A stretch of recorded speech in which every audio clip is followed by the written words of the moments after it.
might be more susceptible to some toxicants. On this side-by-side picture, you can see how much lighter colored the Tropilaeps mite is. So it appears that they have a thinner, less sclerotized exoskeleton, and the thickness of the cuticle and its sclerotization, hardening, can affect the toxicant uptake.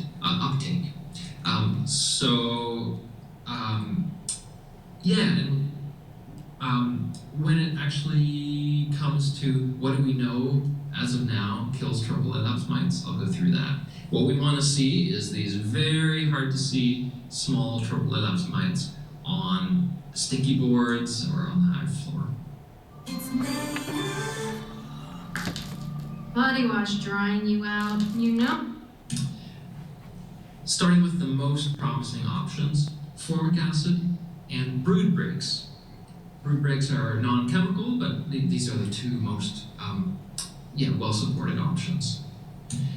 Moderately effective, we place the synthetic chemicals flumethrin, fluvalinate, cumafos in there, as well as sulfur. And then in the non-effective category, we consider amitraz, hops beta acids, and oxalic acid, not effective against Tropilaeps. I'm highlighting amitraz and oxalic acid red because these chemicals are used widely to control varroa, and beekeepers should not expect that if you reach for amitraz or oxalic acid, that it'll be an effective tool against Tropilaeps.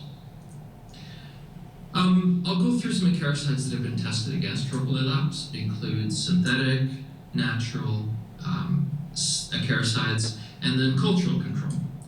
And there's been limited testing of oxalic acid and thiamol. That's a bit of a gap in the research thus far.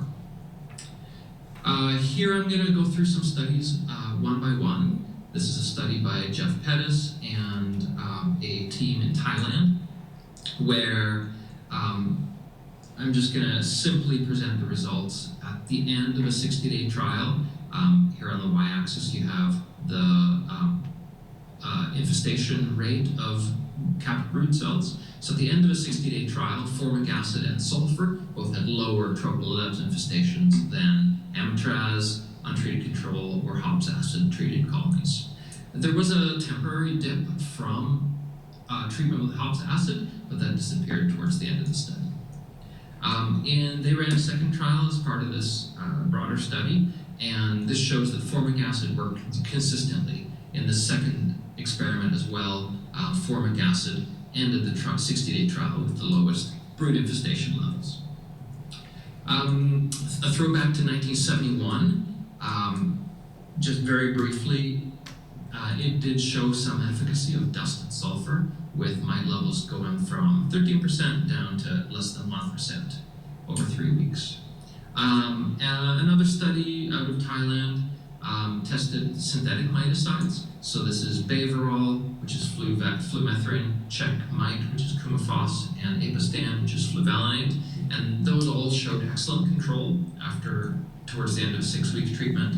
I'll highlight that this was in Thailand, and in 2007, quite a few years ago, we know that mites can develop resistance to synthetic acaricides. So it would remain to be seen whether these chemicals are still useful. In Papua New Guinea, so 0 here is no change from the pre-treatment mite levels. You can see that the untreated group had the highest mite levels through most of this trial. Baverol in blue, they estimated a reduction 1 month, 2 months, 3 months, and 4 months after the trial. It was never significant, but they did estimate that it was giving some control.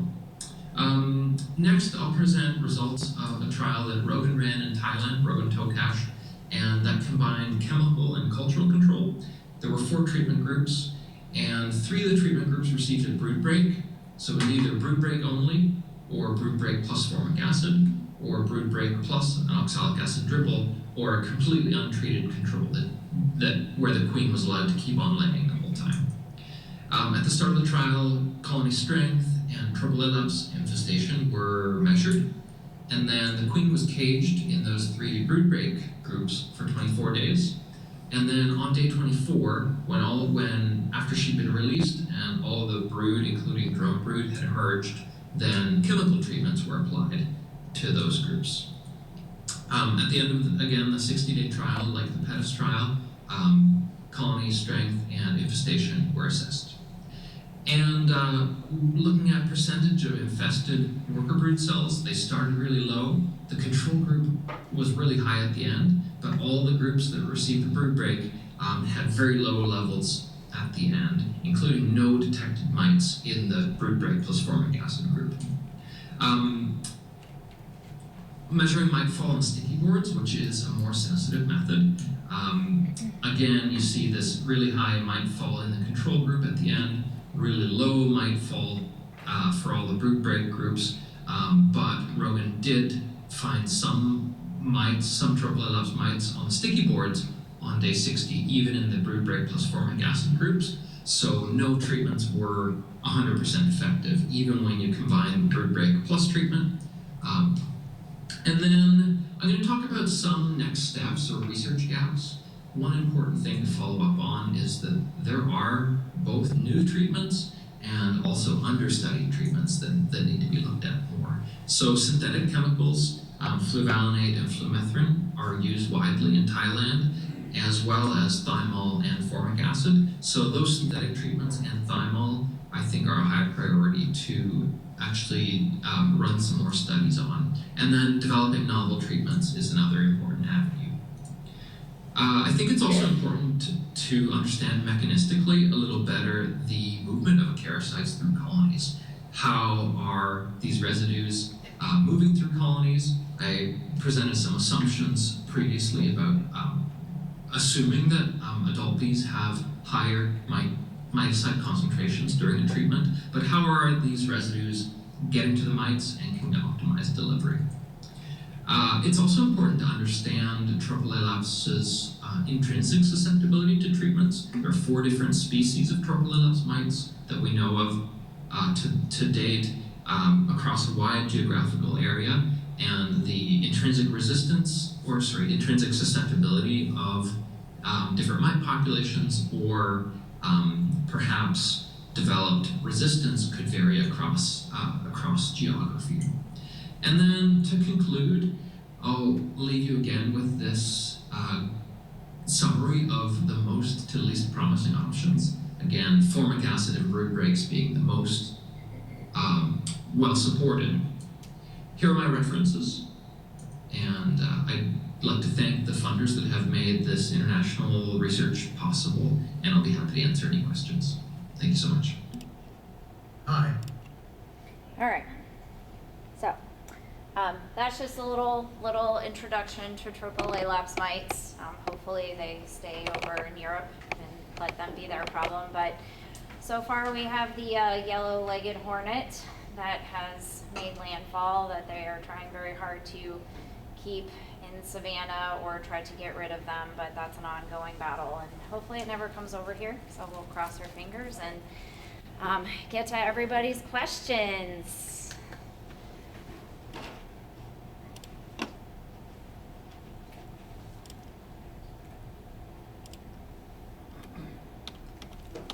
And again, if anybody wants any of the information where you can find the rest of the webinar, just let me know and I can get you. So it's, again, 2-hour presentation and there were more speakers, but I just tried to highlight some of the big stuff. So anyway, that's it.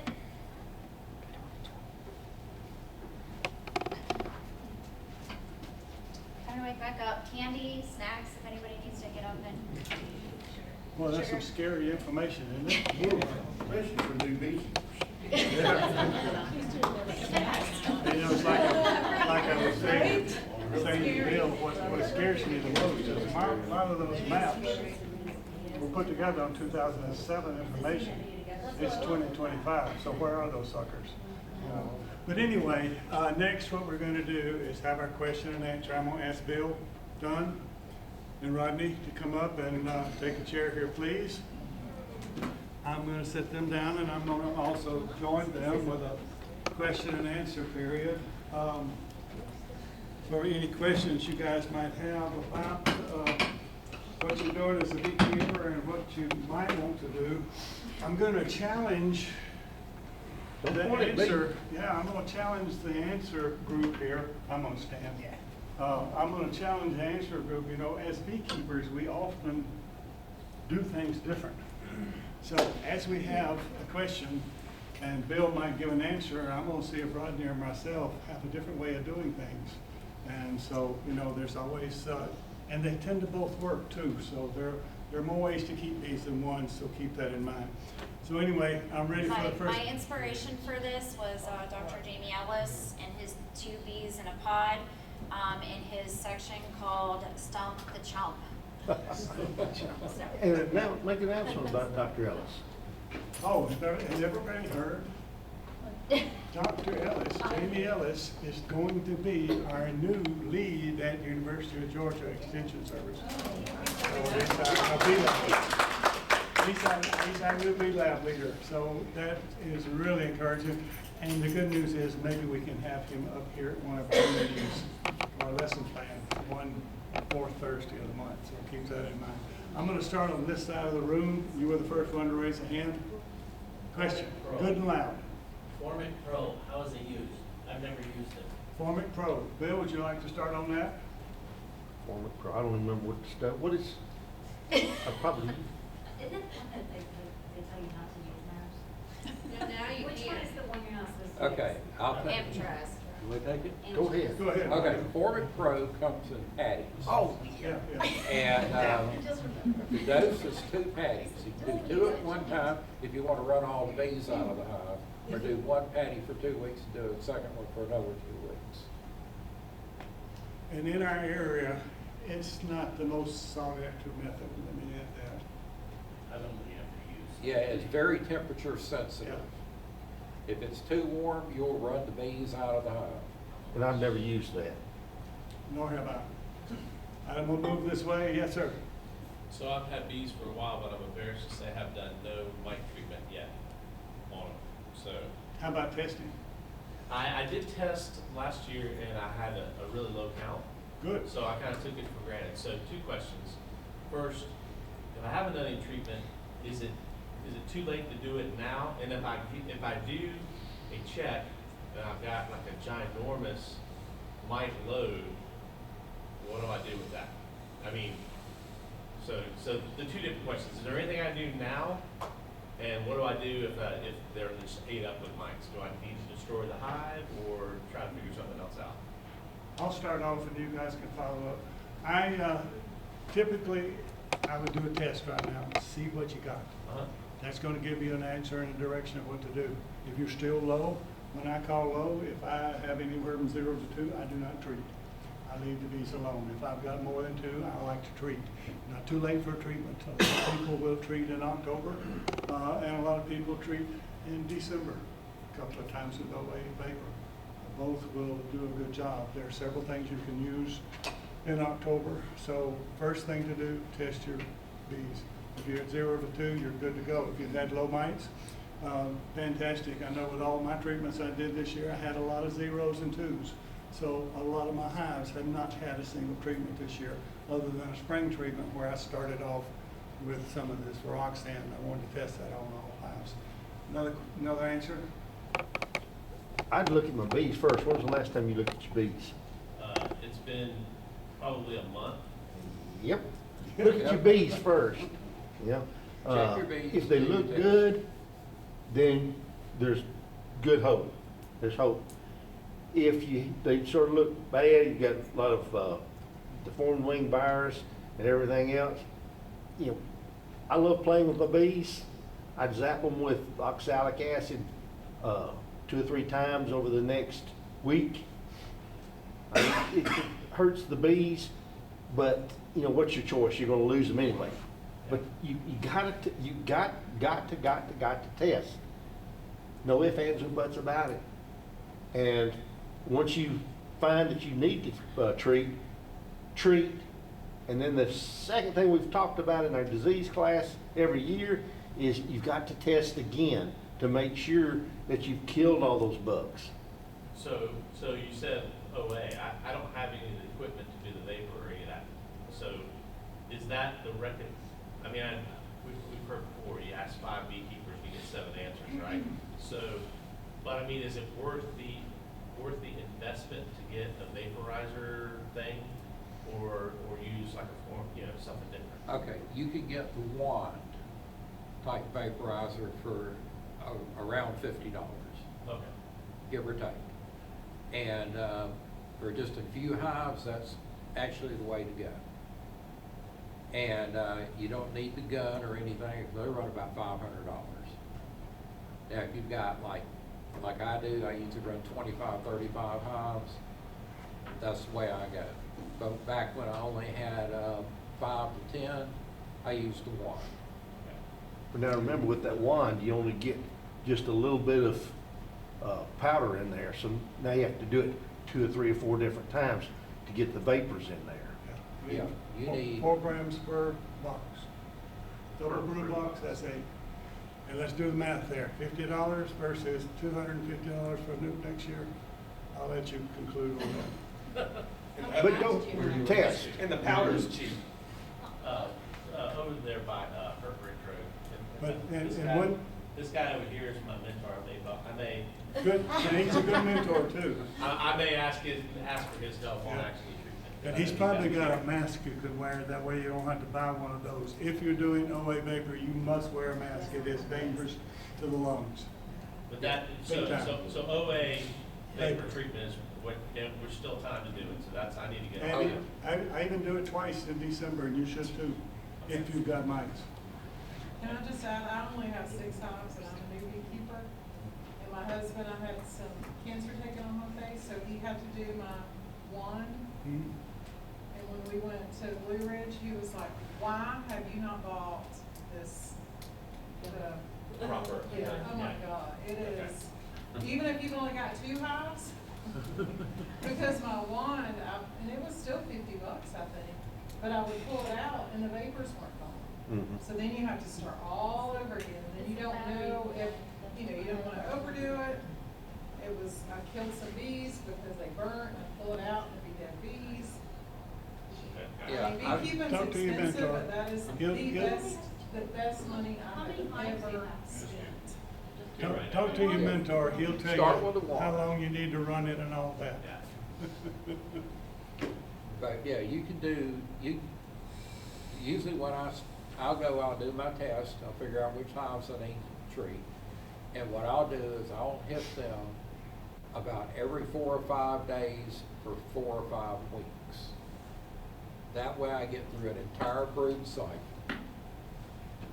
And that way I'll sit there, because I know that mites are gonna be phoretic for about 4 days. So I try to hit that, that way I can pretty much take out the mites. I can see now I need to buy some more test kits.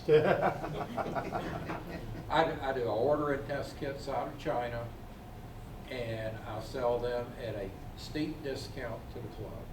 Will you bring some to the holiday party? I don't have any. Can you get some before the holiday party? I can try, Okay. but I do not, right now, I'm not gonna be in town that week. Oh. But you probably can get them for January or February, right? Oh, yeah. And that's Yeah, I'll plenty have of it time. January. Yeah, and that's a good deal. You're still gonna be $10? Maybe 15? If I can get them at the price I want Yeah. to get them, You got I all can of- sell them for less. Okay. Duties are up, but if you have to buy those in some supply house, they're $25. And Yeah. that's what I use. They're very nice. And some people sit there and says, yeah, but the knockoffs leak. Well, I tell you, the real ones leak too. You don't trust them back. They certainly do. But yeah, I'll order another case of them. Okay, just the big difference, sitting back here in the back. Do, please. I used Formic Pro. Okay. Had no problems with it. No problem. But I didn't do the directions like they said to do with the 2. I did one for 10 days, and I did the second one for 10 days. That So, works. Mhm. That Yeah, works. what time of year? Just finished it the last week. Okay. This time of year is good. I had to wait until, the directions will tell you below 80 degrees. So I waited until it was below 70 before I used it. See, And there then you I'm go. gonna turn around and use oxalic between Christmas and New Year's. And I used the rock sand back in May. So I've done 3 different treatments with basically two different products. 2 with oxalic, 1 with formic. How long did you run your Roxanne? When did you put it in? Put in, I ordered it and it took forever to get it. I think it wound up being like the middle of June when I put them in. Okay. And then I took them out right at the end of July. Did you do any testing afterwards? I had 1 to 2. And so I turned around and I didn't even test before I did the formic. I just went ahead and did the formic and then tested. And I came out with zeros after the formic. I was Did you just test curious. before you put the Roxanne in June? Tested before the Viroxan, I was running 3 to 4. Okay, Viroxan's very good if you once you get your mite count down, it's very good at keeping it down. But if you got a high mite count, it will not knock it down. I did put Roxanne in all hives and all nukes this year. I was curious at what your results was. My results were very good, but I put mine in the first week of April. Right before I put the honey supers on, I put the Roxanne in. I left it in until July when I took the honey supers off, pulled it out at that point, and I had a ton of 0 to 2 mite hives. And out of all the hives we have, I think we had only 4 hives that were over 10 When we mites. did the disease class. July. So yeah, I took them out right after that. Yeah. 'Cause I remember y'all talked about them and I'd already put them in. Did anybody else use that this year? Just curious about results. How was your results? We did bad job testing, but I think the ones that we put, because we did test hives, Yep, yep. and we did 45 days. I can't remember. No, We did 60. 60 days. Okay, we did 60 days. Somewhere around And it's funny because some of the hives just ate it. Yeah. Completely chewed it up, and then the other ones, some of them propolized it, and other ones just left alone. There were a few, but- I think that were about a month after. We did have a few hives with really high mite counts about a month after use, but we put ours probably on a month earlier than you did. Because I know, like Rodney says, they're nice in keeping the mite load down. And to me, this is very similar to all the studies with the shop towels and the sponges and things like that with the liquid oxalic acid. And if you stop and think about it, if you do a good treatment in December and you get into the spring, you've probably got the lowest mite count you're ever going to see in your hives. But what's going to happen from the 1st of April through June, you're going to have the fastest growth of mites you're ever going to have in your hive because you have such a population boom, and it continues to boom. So good time to try it out. I'd like to see some more of our members to try that out next year, and let's see if we can get a more conclusive results of it. It's very inexpensive. It's not that much to do. I did mine a little different, and it worked real well. I talked to Bob Benny about this, and he also agreed a little bit. It suggests you run them down over a frame. I did not do that because I don't like to do that with some of the other products. That they tend to deform the frame where it's laying down like that. What I did is I took my strips and I cut them in half. And I put, rather than 4 per box, I put 3 in there. I put 6 halves across the brood frames right in the middle. And they seem to work with it very well. Some of them completely by the end of the treatment period I had, they had taken most of it out of the hive. Some of them had just propolized them and left them there, and they were very deteriorated. But they didn't mess up the frames at all. The frames are still nice and pretty, and I got a good result. So think about putting them on top of your frames rather than down the frames like that. What was that? Another, the Roxanne. It's a very new product. It just hit the market last January, October, or something like before that. It's very new. This is the first year we've had it available. Okay, Bob Benny did a lot of work this year, and about 2 weeks ago, he released 2 videos where he had tested Viroxin, the homemade Swedish sponges. Shop towels, yeah. The shop towel type stuff, and another product. And he basically did several bee yards and did results for all of that and gave it to Dr. Bartlett to analyze the data. And they did 2 videos on that here over the last couple of weeks. So go out and find, if you don't, go out on YouTube, find Bob Ritter's site, and watch those videos.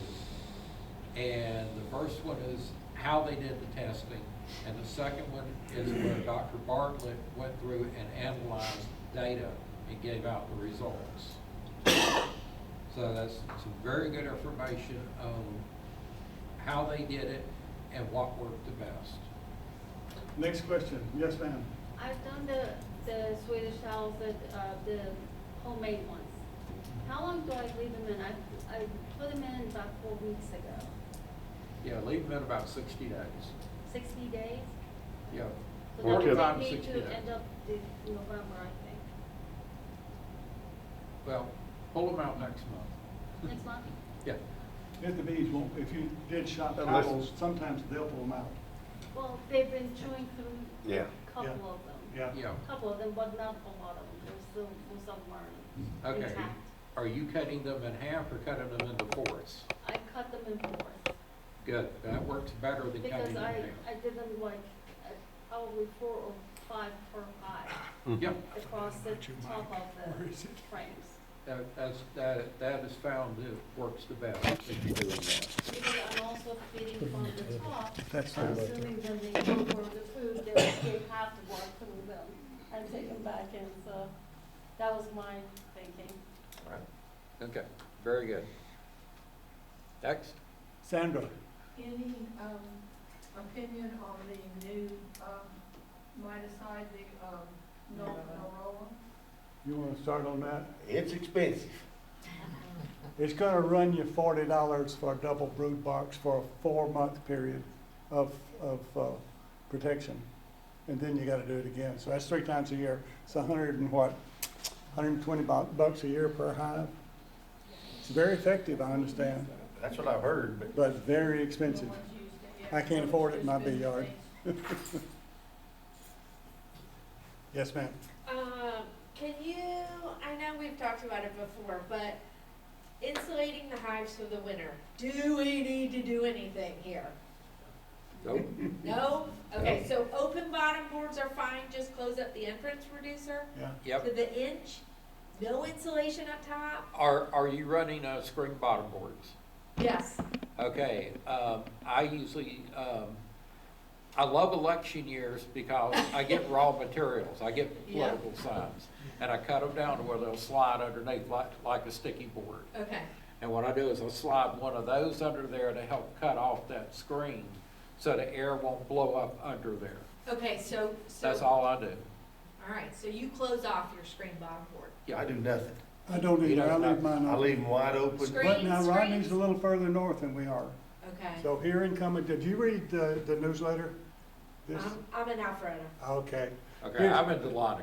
I wanna tell you I'm about, up and down. here's the thing about the weather in Forsyth County. Okay, We average high for the winter, somewhere between 50 and 55 degrees as the high each day. That's the average. okay, We have a little more than 30 freezing nights throughout the winter. That's not too many. okay. And the freezing nights, yes, it might get down in the 20s or something like that. Healthy bees can handle that. Okay. All And the right. thing about it, if you've insulated your hive, if it's nice and sunny outside, the bees don't know it because it's still cold inside. Yeah, They can't feel the sun. And I tell you, when it's, 48 to 50 degrees, my bee in the sun shining, what are your bees doing? Out flying. That mine are too. They're okay, going out and So, use the bathroom, coming In right back. this area, I think that insulation can be more harmful than it is good to you. But that's one beekeeper's Yeah. opinion. so all you do is just tilt it forward a little bit, so any of the Oh. water can go out? I just leave it like flat, Okay, because the screen bottom hive's not gonna hold Oh, any. yeah, So it's gonna yeah. go, now, to your insulation, Ray has bought one of those insulated hives, and he's put some thermocouplers inside, and he's checking on it from time to time. So this, by March, we'll have some extra data on how that affects here. I can tell you what I do, my wife's doing like this, you know, you forgot. But what I do, actually, I give my hives are sitting out, our hives are sitting out where they don't get a wind protection, and there's a good north wind. And since I don't close my screen bottom doors down, I do put a little wind fence behind it, and it keeps the wind from blowing up through them. Okay. And I know that helps a little bit. Yes, yes, Rick? So with what you just said in terms of the warm days and stuff, could you get by with just go ahead and just feeding 2 to 1 all winter? Just doing what? Feeding 2 to 1 all winter. You know, and a lot of people don't feed. A lot of people do feed 2 to 1, 1 to 1. I normally personally stop feeding 1 to 1. I never go to 2 to 1 anymore. I always do 1 to 1 or less if I want to for them to build me some comb. But I normally stop that about the end of October, 1st of November, and I put candy boards on until the next spring, which as soon as they run out, maybe late February or whatever, I might feed a little more sugar water then, 1 to 1 still.